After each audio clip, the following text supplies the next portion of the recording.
بسم اللہ الرحمن الرحیم۔ پوچھا گیا کہ نماز کے دو سجدوں کے درمیان پڑھی جانے والی دعا کی شرعی حیثیت کیا ہے؟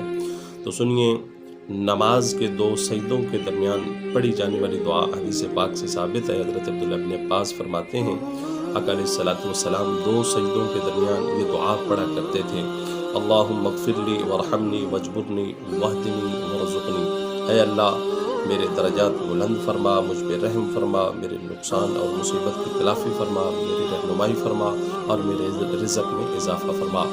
اور یہ دعا نماز کے سنن، نوافل، فرائض کے اندر پڑھنا مستحب ہے، کیونکہ یہ دعا حدیث پاک سے ثابت ہے۔ اور علماء احناف فرماتے ہیں کہ سنن اور نوافل میں اس دعا کا پڑھنا مستحب ہے، اور اگر کوئی شخص تنہا فرض پڑھ رہا ہے تو بھی اس دعا کا پڑھنا اس کے لیے مستحب ہے۔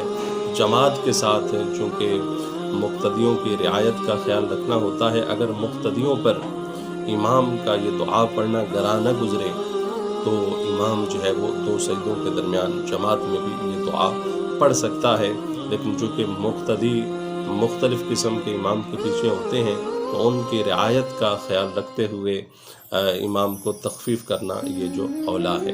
لیکن اگر پڑھ لیتا ہے، مقتدیوں پہ گراں نہیں گزرتا، تو یہ پڑھنا مستحب ہے۔